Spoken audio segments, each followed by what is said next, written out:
Welcome to Celebration Conversations. I'm your host, Sarah Taylor Young. Join me each week as I talk to singer-songwriters, artists, and friends about how they have turned their pain into purpose. Here at Celebration Conversations, it is my hope that you find motivation and celebration in your own journey. Let's get to it. On this episode of Celebration Conversations, I am with singer-songwriter and country music artist Charly Reynolds. As an adult child of divorce, Charly is now celebrating music as a way of expression and coping. Listen as we talk about her new single, Half of It, plus tips and tools on how to handle mental and emotional health during a divorce. So tell me a little bit about how you got started in music, performing and writing and all that. Yeah, so since I was little, I honestly always loved singing Disney songs or Disney princesses stuff. I just always loved singing, and I grew up on like Hilary Duff and Hannah Montana, Right. and so those and Taylor Swift when she was country, and so I Yeah. kind of just fell in love with their music and would sing it always around the house. I had a little karaoke machine in our house and would sing Taylor Swift and stuff. And so then growing up, I was just always singing in the talent shows or, like just little things, just little random things, or singing the national anthem at the basketball game at school, stuff like that. And then when I got to high school, I met this guy, Tavi, who helped me like start actually writing music and recording music. And so I think I released my first song when I was 16. It was at the end of 2015, so I would have been 16. And so that's when I kind of like got into that world. I didn't really know if I wanted to do it for real or if it was just something that was fun to do. And so when I was a senior in high school is when I really decided, I want to try to do it because I love singing and it's my passion. And performing every concert that I go to just gives me another like push to want to, make this a career. And so that's kind of where it all started, was just when I was little, just like watching TV shows. I've always been a singer, always. And so now I'm just trying to take it to another level, I guess. Right. Did you feel like it was a way to just kind of express emotions and get all that And I was out? super dramatic as a child. Like, I mean, not dramatic in like a bad way, but I was just wanted to put on a show all the time. And I love Broadway music too. That was another, like Wicked. So I would sing like Wicked in our living room. I just wanted to put on a show for people and have fun. And I was very, very, very outgoing as a child. So it was really fun for me doing that. That sounds like my little girl. She's almost 4 and she'll use the television screen as her mirror. Oh my gosh. Yeah, so like just because she can see her reflection. She has been looking at her reflection in everything, anything and everything. So funny. Since she was like 1 year old. She's a little princess. She is. Like, we just always think all the time that she's gonna want to be on stage and doing stuff. Like even at church when I'm leading praise and worship, she'll want to be up on stage with me, and I'm like, no, it's kind of crowded up here. That is so cute. That was literally me though. Like, right. Yeah, that's awesome. Yeah, I love that. Yes. So when did you kind of start writing songs and getting into more of that craft? Yeah, so when I met Tavi's when I really started songwriting too, for original music. I didn't really like it. I'm going to be honest. I did not like it when I first started because I just felt like every line that I put out was super cheesy, or everything that popped into my head was terrible.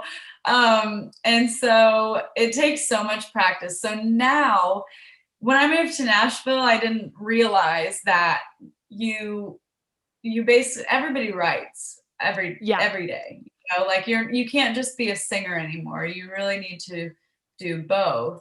And so that's when I moved here, I would just set up a bunch of writes with a bunch of random people from Instagram, just trying to meet people too. Wow. Um, Okay.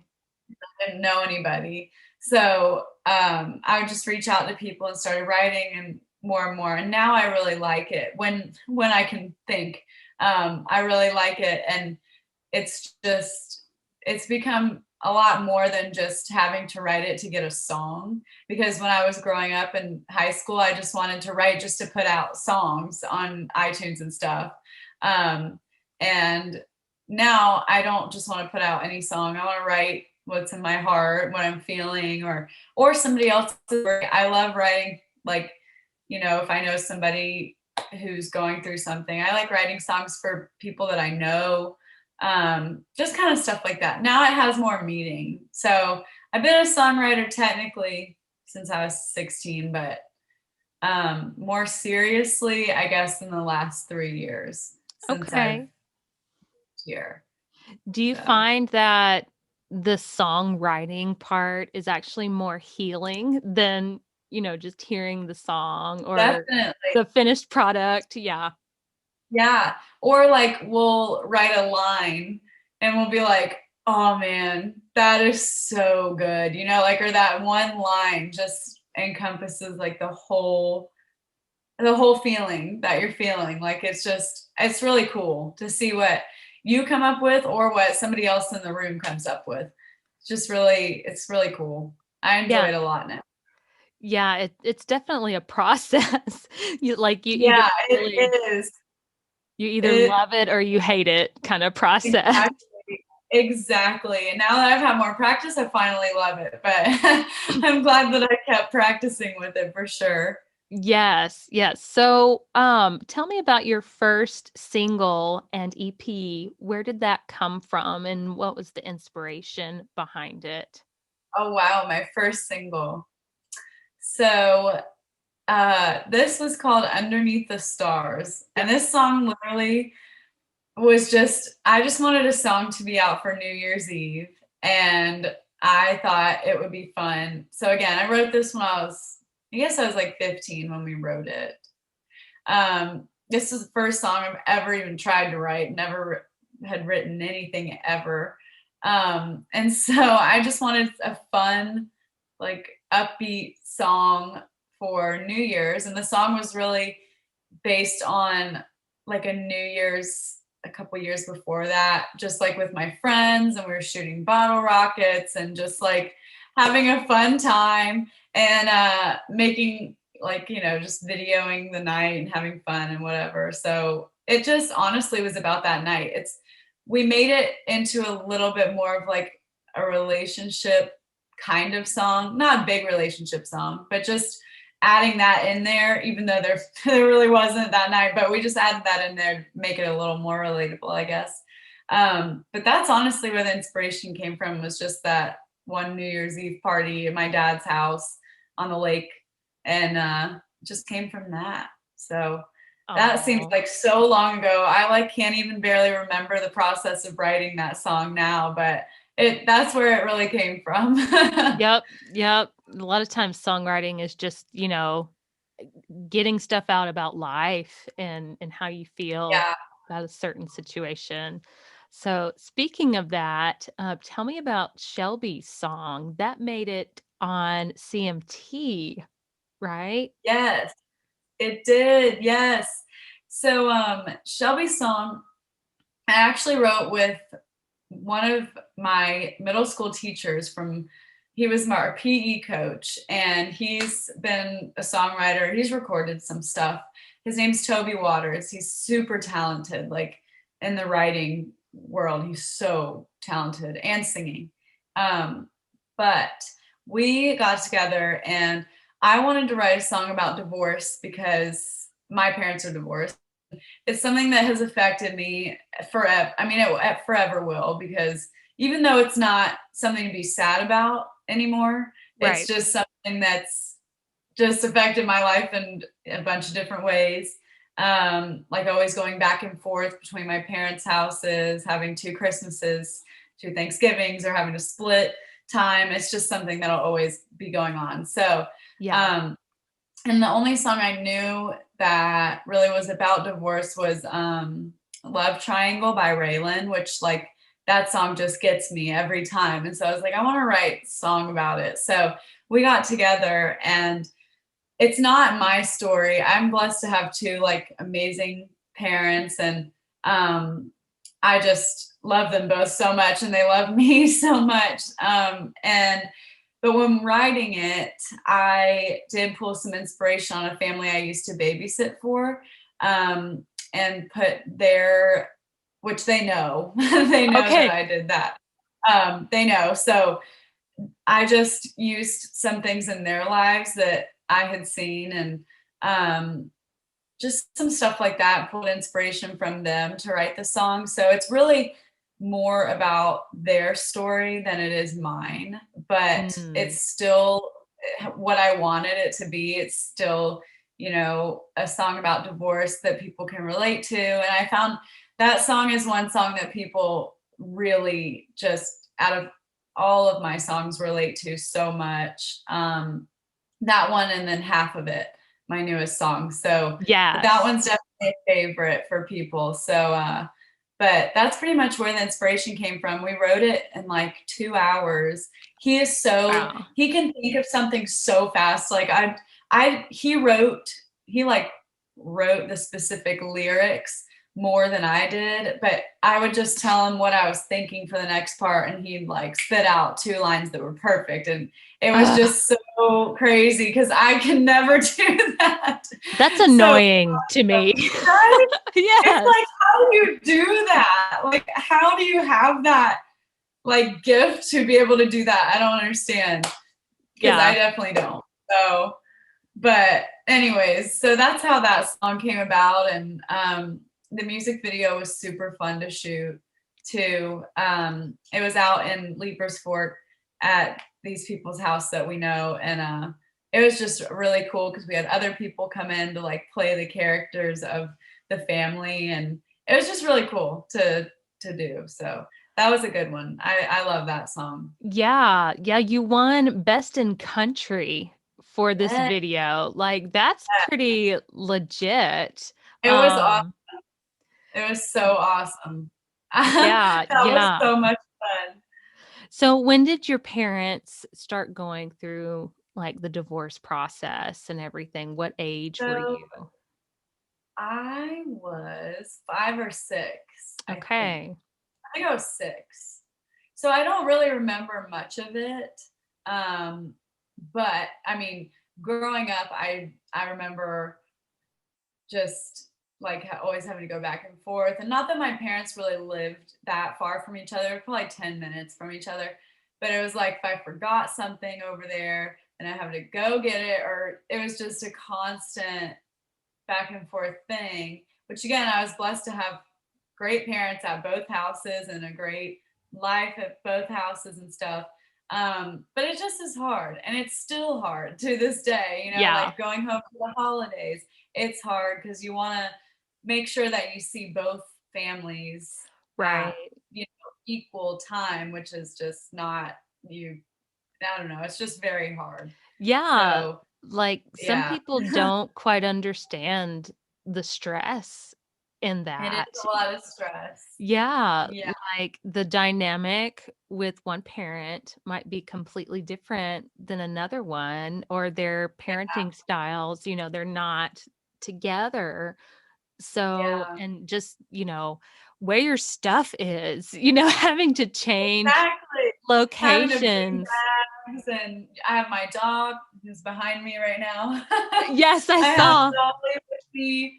So, having to bring all her stuff back and forth. It's not bad, but it's just people who don't go through it don't understand it. Like the back and forth constant thing.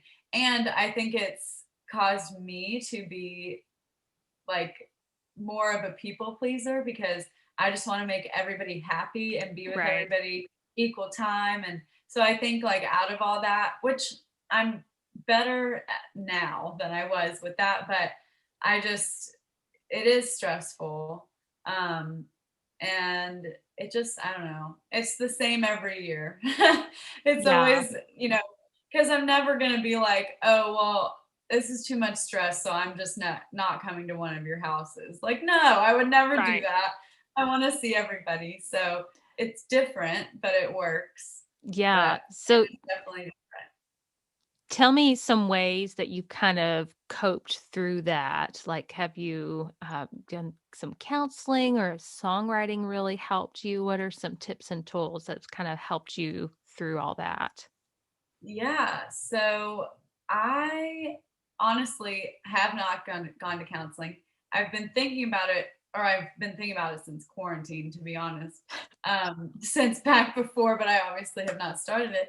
But a lot of my friends go to counseling and therapy and say that it's just really great. So I've always honestly, I have nothing against it. I just haven't Right. sat down to give myself time to do it. But I honestly just pray about it, and my family knows how I feel. I think it's important to let your family, or in any situation, let the person know how you feel, because if Yeah. you don't, then it just kind of builds up, and it I mean, I've done that too, and then it's like, well, I don't even want to go anywhere because this is just too stressful. I don't even want to come home. Like it gets to that Right. point where if you don't express how you're feeling, then you're just going to get feeling worse and built up. So I'm honestly still still trying to figure out how to deal with it. Sometimes over Thanksgiving it was the same thing. Yeah, that's okay. Just make everyone happy. But that's the only really advice, I guess, in any situation, not even just this, but just to always communicate Communi- well and not yes. hold anything down inside. Because I've definitely been guilty of that in a bunch of different situations. Yep. Just not wanting Me. to hurt somebody's feelings. Yeah. But you end up Yes. hurting yourself worse. So Exactly, exactly. I mean, there is a way that you can be honest and truthful with people and still yeah. love them, you know, and Oh, and be healthy about it. It is very tricky. I'm still it is. learning this, but it is very tricky. It is not easy. Um, Yeah. I would say something for me that I like to do is just journal and writing. That's a lot of times the way us as, creatives, that's our outlet. That's how we get Yeah. stuff out. Mhm. Yeah, I need to try that. I was doing it for a little bit, and then I just got out of the habit. So I need to get back into that. Yeah, it's definitely a discipline. Like, it's not Yeah. something you just do when you feel like it. You you have to Yeah. kind of be proactive about it. Like, okay, I'm gonna sit down and I'm gonna do this for like 30 minutes and Uh-huh. just bang And it just make out. yourself do it. Yeah, yeah, it's definitely a discipline. It's like eating vegetables that you don't like to eat. Yeah. It's good Yeah, for you, but yeah. for sure. What would you say to maybe somebody that was your age, maybe that 5-year-old that was going through a divorce, or maybe to your 5-year-old self? What would you say to them if their parents were getting divorced? Um, just that they love you so much. They both do. And it's not your fault when Mm. something like that happens. You can't think that it's your fault because you can't control what, is happening in a family or anything like that. So just I remember that night when they told me, this is actually like really messed up, but kind of not funny, but like a little funny, because when I got home from school, I don't know why I remember this so well. I literally don't remember barely anything from my childhood. I just don't, but I do remember this. But I like came home, my dad was like, should we tell her? And I was like, tell me what? Like I thought like they got me some gift, or like I got some exciting Oh, like thing. And I literally was so excited, and I was like, you have to tell me. Like you have to tell me now. And so anyways, then they told me, and obviously it was not any sort of gift or anything. But my brother was like, they love you so much and I love you so much, and like that's never gonna change. Just, lives are gonna change a little bit, but it's not gonna be awful. And it wasn't. So I think you just have to remember you're not the cause of it, and Mm-hmm. that they love you, and to honestly just try and do what's best for you too. So um that's really all I guess I would have to say. Yeah, yeah. My parents, I have a similar story. My parents they divorced when I was around 2, so I literally don't remember them being Yeah, together. Um, but I remember it being stressful on everybody. And as I've gotten older, like I used to be as a teenager. I don't know about you, but I used to be just very angry. Like, you guys could have worked it out. Like, what was this? I was just very angry with them. But the more I kind of matured and everything, I realized they're people, they're trying to do the best, and they yeah, honestly work better separately. Like, yeah, there are I'm not an advocate for divorce, but I just think there are instances where people just they're toxic together. They don't for need sure. to be together, and it's good for everybody involved if they just be For sure, separate. yeah. It took me a Yeah. long time to come to that peace, but Mhm. I'm glad I have it now. It's For definitely sure. Yeah, maybe definitely a I'm still journey. living. Yeah. Yeah. Did you feel like My you went through both that? Honestly, I didn't. My dad got remarried when I was like 7, or no, Okay. I was 8. I was 8 or 9. I was 8 or 9. I'm sorry. This whole timeline is so messed up. But I was definitely 8, I believe. So I think they got divorced when I was 5 or early into 6. And then my dad got remarried when I was 8. And love my stepmom. So I wanted him to marry her like so bad when they were getting married and stuff. Like I was very excited. And then my mom got remarried when I was 12 or 13. So they both married really amazing people. I love my stepdad, I love my stepmom, and I love my dad and my mom. So it all worked out, to be honest. Right. And it wasn't like, I think just after I just got so used to them being separate, it was like I didn't, after having Tamra around when I was like 7 to 8, it just kind of became like normal. So it wasn't, I guess I never really even thought about them ever getting back together or them not being apart. I don't know. Right. Because it just became so normal. Yes, completely agree. Sometimes we're just, that's our normal. Yeah, You know. exactly. So tell me about your recent release, Half of It. I really, really enjoyed listening to that song. That was amazing. Tell me Thank about you. the inspiration behind it and what you're trying to really say with it. Yeah, so with half of it, the night that we wrote that, I wrote it with one of my best friends. Her name's Nicole Croteau. She's a songwriter here. And we were over at her mom's house that night, just like hanging out with her mom. And her mom is so sweet, and they're both very big Christians. And her mom was a youth pastor. So she like can bring things out of you, and she'll tell you like not how it is, not in like a bad way, but like she'll tell you what she sees in you, or like what you should work on. Uh, Ooh, if you're willing to bring it up, like which I right, was, because I was just having a not good day. right, Um, and so I have never been good at being vulnerable or opening up to people. I've never been like that ever. I'm a very private person. I am very independent. That's just how I am. But I realized that through quarantine, I realized it's okay to be vulnerable and it's not weak because I Right. did, and I never thought for other people, if people were like, you know, crying to me or whatever, I never thought that they were being weak at any ever. I never judged anybody for being that way. But for myself, it's how it felt like to me, for me. And so I would never, I hated crying in front of people. I still do hate crying in front of people. But I'm working on that. Um, but we were just talking about um, just like how people only see a certain side of my life and everybody's lives.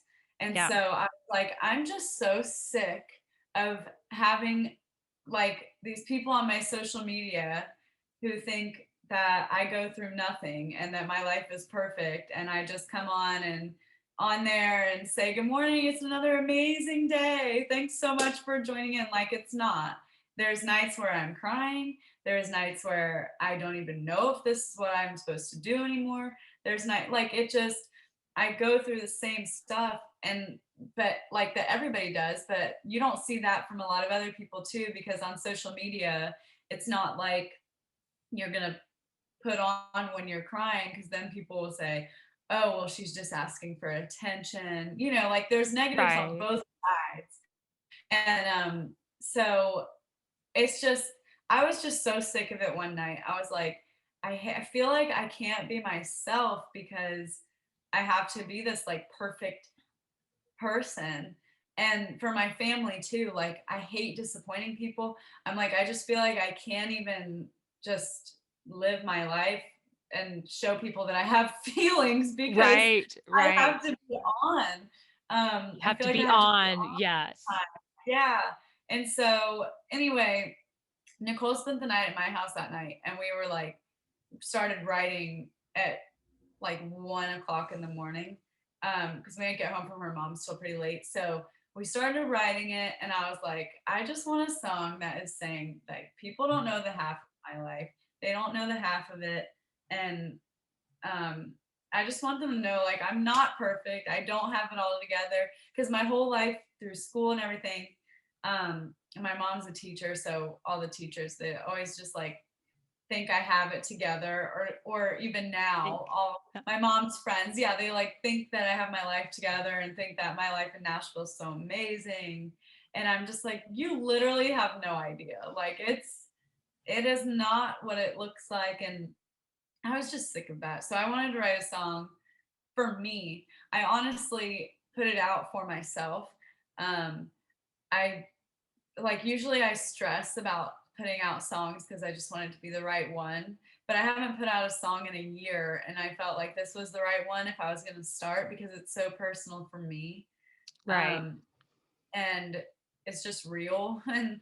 honest. And so that's why I put it out. And um, that was the inspiration behind that. So just to kind of remind myself that I'm not perfect and I don't have it all together, and that's okay. Um, and I'm just having to learn how to be okay with okay with not having it all together all the time. So Yeah, I think in this age of social media, mm, like we just get it ingrained into our heads that we're just so comparison driven. yeah, I know for me, I'm a mom, and in the moms community, it's like you get on there and you see what other moms are doing with their kids, and you just start feeling less than, even though yeah, you may be doing X, Y, and Z fantastic or yeah, wonderfully, it's like, well, I'm not doing what they're doing, or yeah. their child doesn't have this struggle, so I, Constant comparison thing. No matter yes. if you try not to, like, it's always going to show you something that that's just going to make you feel like I'm not doing enough or something. Right, right. So Yeah, I do feel sorry for moms this age because we yeah, have so much information out there. We've got Pinterest and we've got Facebook groups and we've got just tons of information on vaccines and that we didn't have like 10 years ago, you know? Yeah, And so there's so much more pressure just on people in general, I think, not just yeah. moms, but that's just one example. Um, but so how do you what do you do to kind of shut that voice out? Do you just take a break off social Yeah, media? I try not to go on Instagram when or like scroll. I'll like update my Instagram and I Right. mean I go on every once in a while, but I've tried to get off of Instagram because I feel like Instagram is the most toxic for me Mhm. because I mean, I see just other first of all other musicians who are doing amazing things which and Right. I don't get me wrong, I'm happy for them, like I am genuinely happy, but it does make you look back and think, okay, what can I be doing to get there, what am I not doing, Yeah. like why am I doing this wrong, or oh I should have done that better or whatever, um which isn't always a bad thing to look at that kind of stuff. It's really not. But or I'll see like these beautiful girls my age who literally look like they have everything together and they look like a model or they're younger than me and they just look like everything's perfect and their life is perfect. And I just don't like seeing that all the time because again, then it brings those thoughts in my head. So I really just try to go on Instagram whenever I have to. Yeah. I don't I am on TikTok constantly, but like Instagram, I don't know, it's something about it and like there's so much pressure with having like the picture matching my feed, which is a dumb thing, which is what I've put on myself. But now that Right. it's there, it's like, okay, well, I want to keep it up now that they all kind of match in a way. It's just the dumb little things like that that don't even matter that just I don't know. It's too much pressure to be perfect on there. Oh, On yeah. TikTok, I feel like I can be like a goofball, which now on Instagram, since I have released half of it, since we wrote that, I have tried to be more like transparent. I go on there all the time without makeup. I don't care anymore, to be honest. That's But awesome. I've tried not to put too much pressure into wording things perfect for a caption or like how many likes it gets compared to somebody else who has the same amount of followers as me and is a musician. Like it just doesn't matter. Yeah. Um, really. And then in the long run, I really don't believe any of that matters. So just try not to put that pressure on myself anymore. Yeah, very much easily said than done. It can be Yeah, like it it is. sucks you in, you know? Yeah, it does. But at the same time, it's a necessary evil. You know, it's not Yeah. going away, especially during this time of It's definitely not, COVID. unfortunately. Yeah. So Yeah. I think we're either faced with two choices. Either we're going to just have to not use that tool or use it as Yeah, a tool, but just be very mindful of how we're using it. definitely. Definitely. Yeah. I agree. Going along those lines of authentic people who just really show themselves, who are some of your favorite artists for that reason? Oh gosh.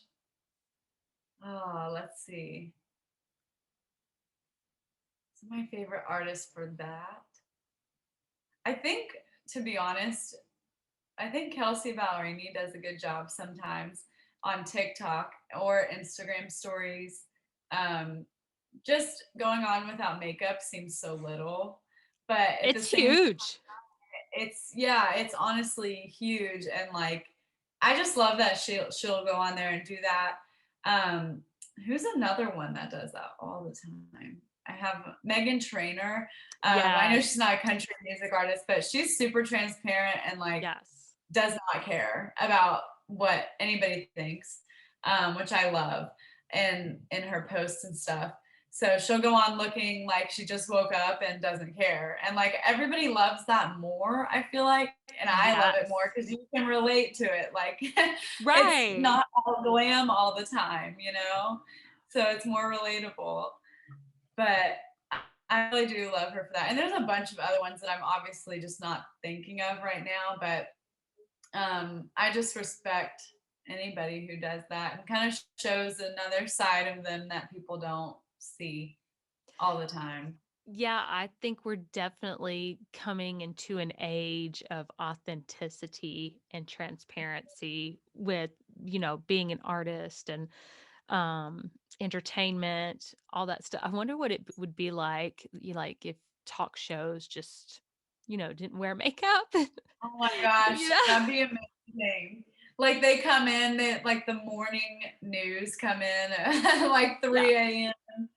Yeah, They're in that'd their be something. PJs or Yeah, something. like, that honestly would be more fun. Like too, just Yeah. wearing your pajamas. It'll probably never happen, but that'd be amazing if it did. That'd just be more fun all around, I feel like. Yes. Because growing up, like I can't imagine being a teenager right now, like or a teenage girl and going on Instagram. This is one thing that keeps me like really wanting to be authentic on there Mhm. because like and showing not having the perfect body, which is honestly is always changing because it's either the Yeah. Kardashian curves or the stick skinny or whatever.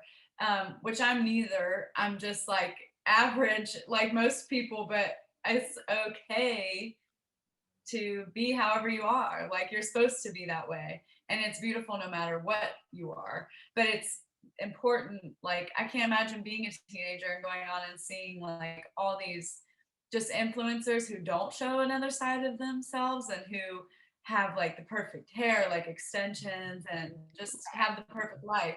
And I'm not saying like there's anything wrong with their lives, but that just would to me put so much pressure on myself as a younger girl thinking I had to have all these things to look beautiful or like be cool or something. I don't know. Um, I just feel Yeah. that would be a lot of pressure. It's a ton of Sure. pressure. I'll talk about this when I was going through postpartum with my daughter. um I didn't have a sister or another sibling. I'm an only child. I have two stepbrothers, but I didn't really have anybody else to model what it was like being a mom, my age. I didn't have a sister or and some of my friends were trying to get pregnant at the same time, so I had put so much pressure on myself that it just gave me so much anxiety and just made spending time as a mom just unbearable because I was putting all that pressure. And I still do sometimes. I catch myself, but I still do that. Yeah. And that just made postpartum as hard as it is, but it just made everything skyrocket, So Yeah. I just It's just unnecessary pressure that you put on yourself. And obviously, like I'm very guilty of that. Anybody that knows me knows I put a lot of pressure on myself for no reason a lot of the time. It literally has no meaning. I shouldn't have put pressure on myself, but like and I'm not saying in this either that I don't feel that way. Like I don't feel I do. Like I'll see a girl who's perfectly fit or whatever and I'm like, "Oh man, like I wish I looked like that or why don't I look like that or whatever." That's just normal. I feel yeah. like, but at the same time you have to know when it's like really getting to you and when you find yourself doing things that you shouldn't be doing Yeah. or just acting out differently than you normally would, I guess. Yeah, you But really have to take things into perspective and yeah, be honest with yourself, and it's okay to feel feelings that you don't see on yeah, Facebook. Like when exactly. when I was going through postpartum, I would see all these moms, they were just all so happy in their pictures and they'd be all done up, and looked Oh, like they were still in the delivery room, still done up, And like I'm thinking, how? yeah, I'm thinking, okay, they feel like that. And my story was completely different, which is okay, but I It is, was thinking I'm less than now, or I'm not good enough, or yep, yep. That's all the things that go through your head. Yeah. And it's like maybe those moms with those pictures were going through what you were going through, but just weren't showing it. That's like the other Ah, thing. You just never know with other people. right, right. Like you said, the half of it. You don't know the half of it Yeah, sometimes. exactly. You don't know the half of it. So you never know. Yes, Never yes. know. Well, thank you for so much. Thank you for so much. Thank you so much for thank you so much for being on here. I've really Yeah, enjoyed getting to know you, and just thank you for being transparent and open about your music. of course. And thank you so much for having me. I'm glad that we finally could do this. So I'm really glad to have been on here. Hey there, don't go just yet. Be sure to hit subscribe to be notified of new episodes of Celebration Conversations each week. Show us some support by liking and sharing to inspire followers and friends alike. Follow me at syoungmusic on Instagram. I would love if you left a comment or a review about the episode. Be sure to check out Charly's music on Spotify. Check out her website at www.charlyreynoldsmusic.com. Here is half of it. I don't have it all.